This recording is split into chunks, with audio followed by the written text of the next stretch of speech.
Hey, what's up, VC? It's Steve again, Harmless Rebel. Just kicking back, enjoying some beer. Decided to do a video. I've had a couple of good scores recently, so I figured, what the hell, let's go over a couple of them. I did also take part in the recent Best Buy sale, and I think I've got 10 or 12 albums coming tomorrow or the next day, too. I was going to wait for them to do a video, but I figured, what the hell, might as well just do one. I've got some other stuff to show. So, first off, in the background there, that's the Jimi Hendrix Experience. Are You Experienced? That's the repress from last year. The 200, I think it's a 200 gram. It feels like it's about 600 gram. It's probably the heaviest record I've ever felt. That's the European version of the album, so the track order is a little bit different. As you can tell, this isn't generally the first track on the album, however it is on this one. So, and also the album cover is slightly different. But let's just kind of roll into, these are some recent finds that I've had. None of these are from thrift stores. These are all from local record stores and a couple of trader type places like CD Warehouse and a couple of bookstores that also sell in vinyl. So I've run across some really good stuff the last few days. Actually, this is probably over the last week. So first up is a little 80s heavy metal. This is Seductive Too Much, Ain't Enough. I had heard of the band. I had never heard them before. They're on the IRS Metal label. Pretty good album. The quality is not that good, just the quality of the pressing. But the music itself, I did like. I don't remember where I saw them. They may have been on Decline of Western Civilization Part 2. I just watched that a few days ago, and that one kind of covers the hair metal scene. It also, not just the hair metal scene, just metal in the 80s. It talks to Ozzy a little bit, Megadeth, who obviously aren't hair metal. However, Seduce, if I remember correctly, was one of the bands that they interviewed on there. So it was just kind of odd that I ran across it. This wasn't at that record store the Friday before I went. I got this today, actually, and last Friday it wasn't there. So pretty good album, though. It's got all the inserts and stuff in it. It's also got the cool little IRS. I don't know if you guys remember those. They're little clear advertising sleeves that they had. Regardless, pretty cool album. If you're in the 80s metal, definitely check this one out. Next up, this is an album that I've had 3 or 4 times. I've let people borrow it and it disappears. I had a real pristine copy of it years ago, before I was a real heavy collector and needed some cash and sold it. Picked this one up today too. I picked it up for $5. Hotel California. Sleeves in so-so condition, but the vinyl itself is actually really nice. A very low noise copy. You can see it's starting to come apart there at the bottom of it. He's being re-glued. But the insert, and then this also had the poster in it, which I wasn't even aware that the Hotel California album came with a poster. So let me show that to you.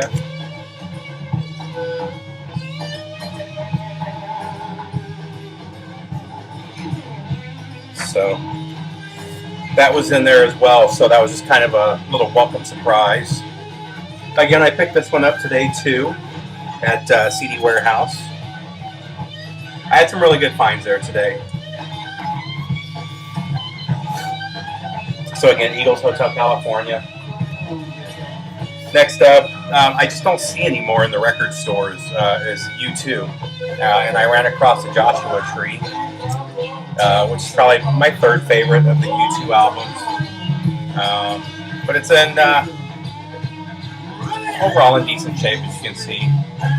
Some slight damage to the edges.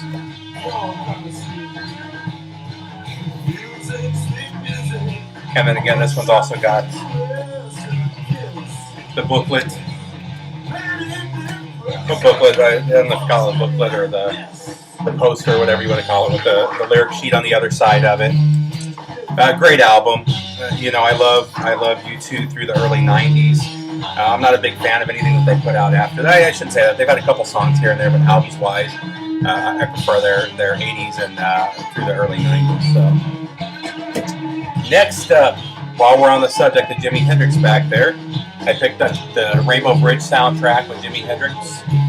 This has a couple of my favorite songs, Dolly Gagger, I Hear My Train Coming In. Of course, I've mentioned a couple times my favorites, Hey Baby, Land of the New Rising Sun. I look for any different copy I can get. I actually saw this movie probably about 15 or 20 years ago on cable. It wasn't that good, you know. And it's not even about Jimi Hendrix. You know, they advertise it as he stars in it. He does perform in it, but if I remember correctly, the movie didn't really have anything to do with him. However, anytime I see a Jimi Hendrix in good condition, no matter what it is, I buy it. You know, especially this one I don't have in my collection, so I would have bought this regardless. But there we go, a little more Jimi Hendrix. You never can have enough Jimi. Next up, a little more metal, 80s metal. For my last video, I said that this was a British band, not thinking. It's a Canadian band, but Triumph. I've just recently gotten into them. I've always known about Triumph. I just kind of thought they were more of a hard rock band. I think I heard something from them back in the 80s and just wasn't turned on by it. But I've recently run across 3 of their albums, and all 3 have been really good. I picked this one up for $5, so it's in really good shape. The vinyl itself, a little bit of damage to the sleeve, but the vinyl plays really good. It's not one I'm looking to sell anyway, so who cares? Next up, I got these next couple at an antique mall that I went to yesterday. Yesterday. The first one is MU, the best of Jethro Tull. I don't know if you can really see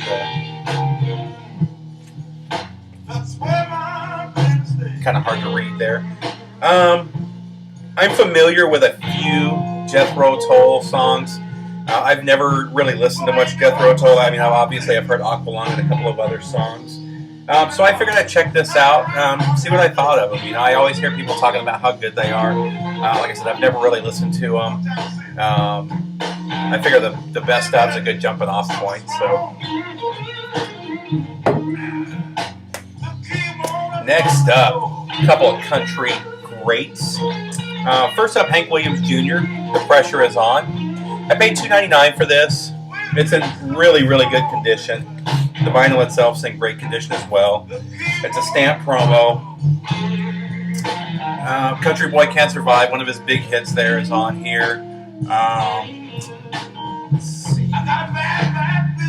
Rambling in My Shoes, The Pressure's On. Those are the only 3 that I really know off the top of my head. But I think I've mentioned this before. I'm not a super big Hank Williams Jr. fan. He does have a couple of his hits that I really enjoy. I am a fan of his father and his son, Hank the First and Hank the Third. He does have some songs I like, but on my list of top country stars, he's just not there. But when I do find his stuff in good condition, I grab it, because like I said, he does have some songs that I do enjoy. Next up, some country music that I do like. First up, we got David Allan Coe Family Album. This is one I hadn't heard, but it was $3.99, so I figured I would grab it. I would have grabbed it, you know, just because it's David Allan Coe for that price. But I'll definitely be listening to this one in the next day or 2. Along with that, I picked up David Allan Coe Rides Again, with it looks like a member of the Outlaws from Texas on the cover. It's not in the best condition. In hindsight, I probably shouldn't have bought it.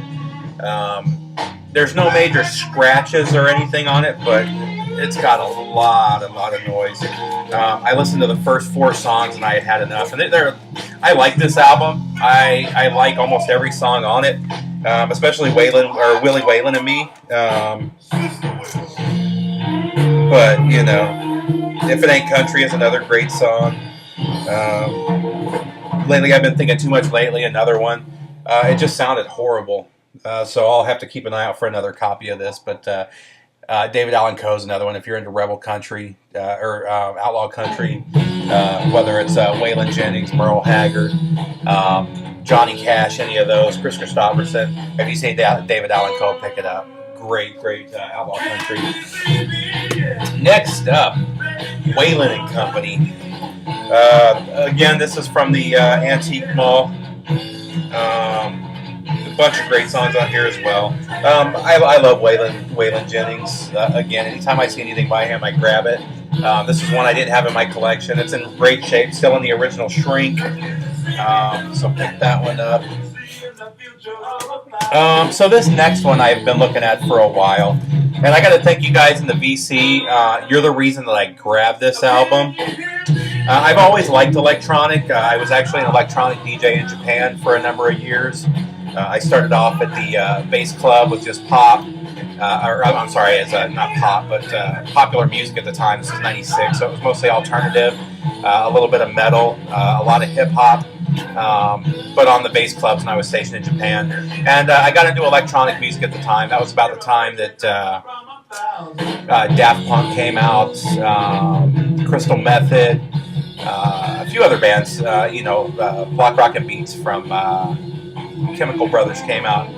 And that kind of turned me on to electronic. Being a DJ, I got to meet some really good guys. I got to meet superstar DJ Kyoki, Sasha and Digweed when they were together. Some really big names. But I've slowly gone backwards from there. I do like some of the newer DJs coming out, but I've gotten slowly moved into the older electronic music. And one of the ones I picked up was Ambient One, Music for Airports from Brian Eno. This is an amazing album. This is probably my new favorite electronic album, if you call it electronic. Obviously we use a lot of modes and everything. Ambient One, from what I understand, this is where the term ambient came from. This music is, I don't remember who said it, somebody on the VC mentioned that it's so simple. It's almost elevator music, but he does it in such a good way that it just doesn't sit in the background like most elevator music would, or most ambient music. I do listen to a lot of ambient music, especially when I'm sitting at my desk at work, just to help me. It keeps me focused and keeps the distractions from the background from affecting me. I have tried listening to Ambient One, and I can't do it. I stop, and it's just such a beautiful album. It's so simple and so well done that it moves back to the forefront. You end up listening to it. Amazing album. I recommend this to anybody. This is just really good music. I picked this one up for $17.99. It's actually about a $30 copy, so I was pretty happy with that. Overall, again, though, like I said, I would recommend this to anybody. I got this at CD Warehouse along with the next album. So now this next one I kind of talked about a little bit last week. So I bought In Through the Outdoor about a week and a half ago. I mentioned it on one of my videos. I also mentioned in that video that they also had Led Zeppelin and Led Zeppelin 2. I wanted to buy them. I had them in my hand, but I decided at the last minute not to, because Led Zeppelin 1 and 2 are about to be repressed. Plus I have right here, I have the Led Zeppelin box set with all of their albums. So I already had everything from Zeppelin, this has all been put onto my ripped to MP3 as well. So it's on my MP3 player, so it's always in my car. I got the CDs there. But I have always wanted to have all of them on vinyl as well. I just haven't gotten around to doing it. Like I said, I had decided against these. I put them back. And I was going to buy the represses that come out, I think, next month or the month after, whenever. And then the news came out a couple days ago, I believe it was Thursday, that they weren't going to be repressed from the original mono masters. They were going to be repressed from from the analog masters. They were going to be repressed from the digital masters. And that just ruined it for me. So I rushed back to the store on Friday to buy these. And unfortunately, they had already sold Led Zeppelin 2, which really sucks because Led Zeppelin 2 is one of my favorite Zeppelin albums. However, they did still have this one. This is the third pressing, the third UK pressing. And it goes for mid-30s to mid-40s, from what I can see. I picked it up for $29.99, so it was a pretty good deal.